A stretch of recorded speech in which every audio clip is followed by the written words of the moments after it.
Hello नमस्ते सधैँ मैले नयाँ भिडियो लिएर उपस्थित भएको छु। आजको भिडियोमा मैले स्मोक डेभिल्किन 225w किट लिएर आएको छु। प्रब्लम चाहिँ यो अन हुँदैन।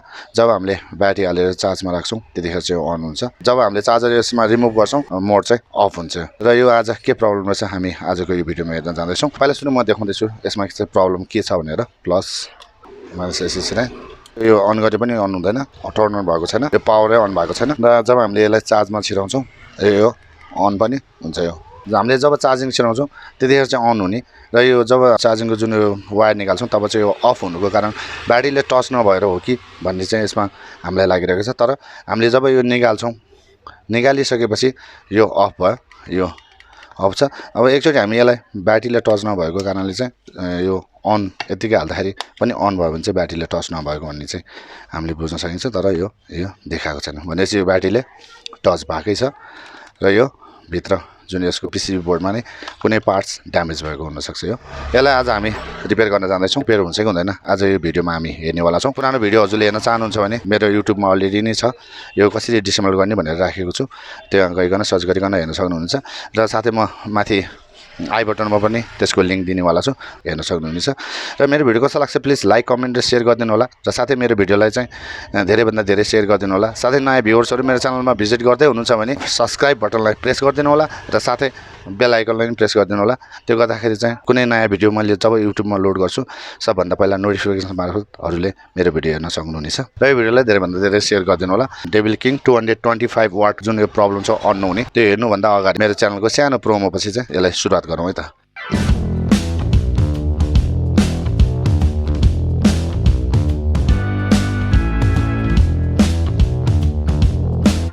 3 भोल्ट यो बीएम छ। यो बीएम को वायरलाई चाहिँ हामीले निकालौं। यो भनेको बीएमएस को लागि हो। यो रिमुभ गर्यौं। चार्जिङ जोड्दा मात्रै अन हुने, चार्जिङ रिमुभ गरिसकेपछि यो अफ हुनुको प्रब्लम के रहेछ हामी अब हेर्न जाँदैछौं। यो हामीले रिमुभ गर्यौं। थोरै यसलाई रिमुभ बाहिर बोर्डलाई रिमुभ गरौँ।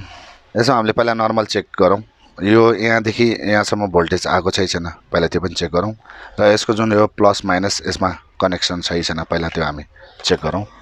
अब यसको जुन यो पोइन्टेड भयो र पोइन्टेडबाट यो पोइन्टेडमा कनेक्सन छ र यसको माइनस भइहाल्यो। यसको कुनै पनि माइनसमा आउनु पर्यो। छ प्लस भोल्ट यो 7.5 आउने ठाउँमा प्लस भोल्ट यहाँसम्म ठिक छैन।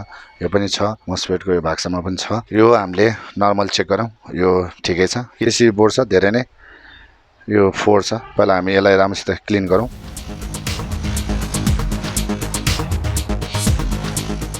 सिस्टम आइसी भइहाल्यो। यो ट्रान्जिस्टर यो भोल्टेज यो डिभाइडेड गर्ने ट्रान्जिस्टर हो। यो ट्रान्जिस्टरमा चाहिँ वान पाइप साइडमा चाहिँ 7.5, अर्को साइडमा 3.5 र अर्को ग्राउन्ड हुन्छ। यो भोल्टेजलाई डिभाइड गर्छ यसले, यो ट्रान्जिस्टरले। यो भोल्युमको र यो फायरिङको सबै यो सिस्टम यो जुन यसको मेन आइसी हो भयो। यो मोस्फेट भइहाल्यो। राम्रोसित एकचोटि क्लिन गरौँ र क्लिन गरेर हामी यो जुन यो बीएम भन्ने यो जुन पोइन्टमा चाहिँ हामी एकचोटि यसलाई कनेक्सन गर्दियौँ, अन गरौँ। पहिला सुरु मैले यहाँ प्लस हाल्यो, प्लस लगाएँ र यो माइनस भइहाल्यो। अब हामी यहाँबाट यहाँ जोइन गरेर यस्तो गर्दाखेरि अन हुनु पर्यो। अन छैन। यो 5 टाइम प्रेस गर्दा पनि यो अन भइरहेको छैन। अब मैले यसलाई चार्जमा जोड्यो भने यो अन हुन्छ र चार्जिङ सो पनि गर्छ यसमा। जस्तै मैले यसलाई चार्जिङको मैले भागै निकालिसकेको छु। यसमा चार्जिङको भाग पनि लगाउँ, टर्न अन चाहिँ हुन्छ। तर यो ब्याट्रीले पनि कनेक्सन त लिइ नै रहेछ। नभइकन त यो ब्याट्री यो चार्जिङ पनि स्लो चाहिँ गर्दैन, किन 100 नै देखाएर छ, ब्याट्री फुलै छ। र यसको प्रब्लम के रहेछ त फलमाइलिङतिर लागौँ। यो के चाहिँ इस्यु रहेछ यो। अब यसको लागि हामीले चेक गर्नु पर्यो। यो भोल्टेज राम्रोसित प्रपरली यहाँ आएको छैन कि नभए यो सिस्टममा गएको छैन। त्यति कारणले गर्दाखेरि यो अन नभएको। ब्याट्री राखिकन भोल्टेज चाहौँ कहाँ कति भोल्ट गएको छ। अब यसको आउनु पर्ने भनेको यो जुन पोइन्ट रेड आएको छ त्यसमा 7 र यो यसमा यो एउटा ग्राउन्ड भइहाल्यो। र यसबाट गएको जुन 3 भोल्ट चाहिँ यो बीएममा जाने भयो। यसैबाट चाहिँ चार्ज हुने हो। बीएमएसआई भनेको जस्तै हो, ब्याट्री म्यानेजमेन्टको लागि राखेको हो। दुईटा ब्याट्री सो गर्नलाई चाहिँ यो राखेको हो। र यहाँबाट 3 भोल्ट जानु पर्यो। र यसको म्याक्सिमम भोल्टेजहरु जाने भनेको जुन लाइट आइसीमा पहिला सुरु 7 भोल्ट अन गर्ने बित्तिकै लाइट आइसीमा भोल्टेज जानु पर्यो। लाइट आइसीमा भोल्टेज गइसकेपछि जुन यो ट्रान्जिस्टर छ थर्ड लेगमा यो 3 भोल्ट, यसमा बीचमा 7 भोल्ट र यो ग्राउन्ड भइहाल्यो।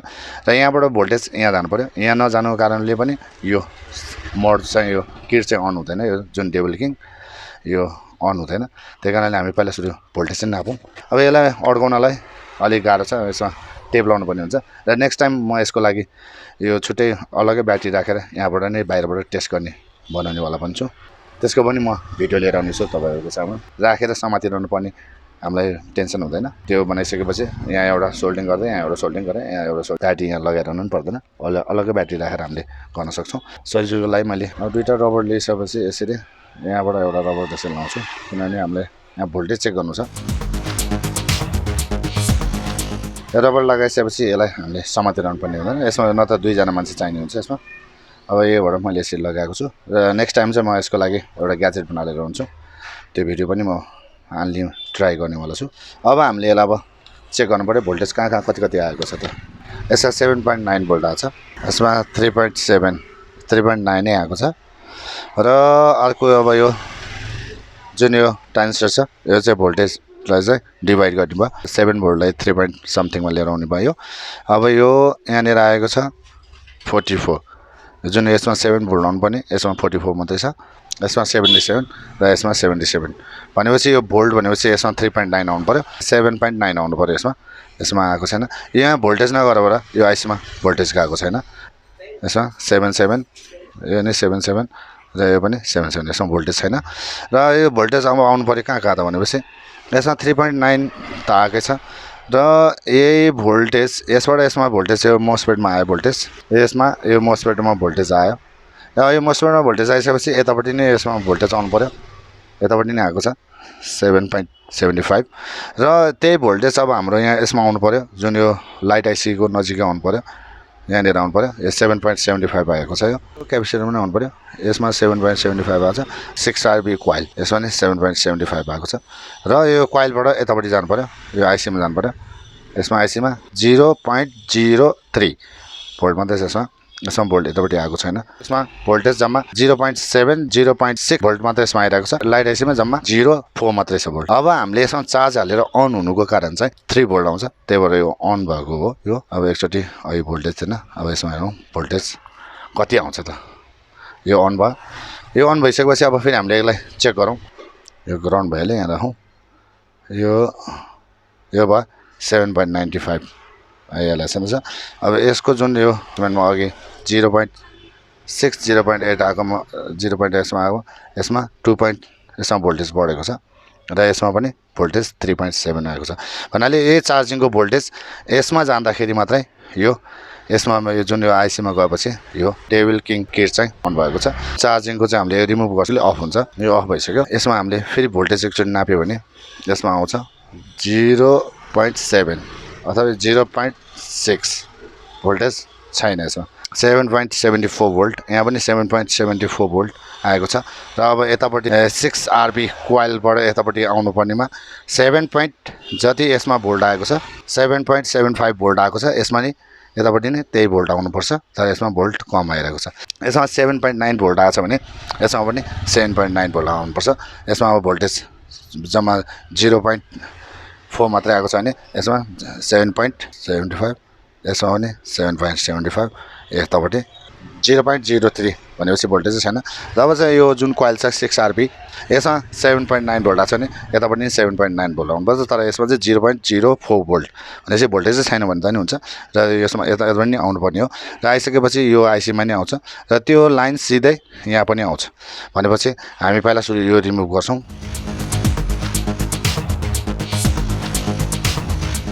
यहाँ निकाल्यौँ र यसलाई एकचोटि चेक गरौँ यो कोइल ओपन छ कि कोइल ओपन छ यो छैन यही ड्यामेजले गर्दाखेरि यो अन नभएको टर्न अन नभएको यो 6 RB यो कोइल यो जुन ड्यामेज भएर चाहिँ यस्तो भएको अब यसलाई हामी अर्को चेन्ज गरेर हेरौँ र त्यसको लागि मैले स्क्रैप बोर्डको लागि 6 RB छ यो जुन स्क्रैप बोर्डबाट हामी निकालौँ अब हामी यसलाई एकचोटि चेक गरौँ ल यो ठिक छ यो 6 RB यो चाहिँ ओके छ अब यसको ठाउँमा हामी यो हालौँ यसै लगाउँ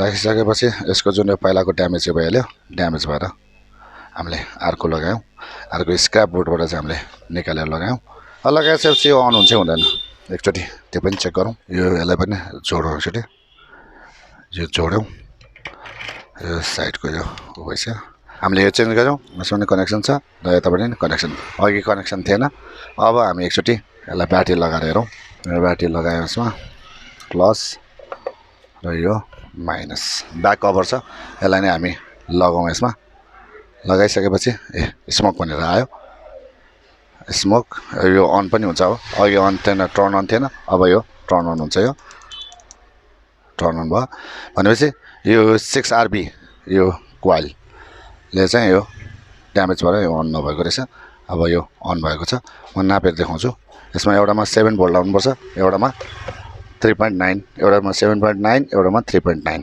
भोल्टेज आएको हुनुपर्छ यसमा आउनु पर्यो 7.56 यसमा भोल्टेज आएको छ अहिले यसमा जम्मा 0.6 मात्र भोल्टेज थियो यसमा 3.29 भोल्ट आएको छ यसमा अघि 0.69 भोल्ट मात्र थियो होला अहिले यो यसमा भोल्टेज आएको छ यो चाहिँ कारण यसमा जुन भोल्टेज आएको थियो यसमा 7.9 र यसमा आउटपुट भएको भोल्टेज भएको थिएन यसमा 7.96 भोल्टेज आउटपुट भएको छ यस कारणले यो सेट अन भएको छ अहिले चाहिँ प्रब्लम थियो यसमा 6 RB यो जुन कोइलले यो भोल्टेज यतापट्टि नगएर चाहिँ यो जुन यसमा सिस्टममा यसमा भोल्टेज आउनुपर्ने हो 3.26 3.5 र 3.7 सम्म भोल्टेज हाम्रो सिस्टम आइसीमा जानुपर्ने त्यो नगरेर चाहिँ यो सेट अन नभएको अब हामीले यो रिप्लेस गरिसकेपछि यो अन भएको छ यो सक्सेसफुल रिपेयर डन भएको छ र मेरो भिडियो कस्तो लाग्छ प्लिज लाइक कमेन्ट र सेयर गरिदिनु होला साथै यो भिडियोलाई चाहिँ धेरैभन्दा धेरै सेयर गरिदिनु होला र मेरो भिडियोमा चाहिँ कमेन्ट चाहिँ गरिदिनु होला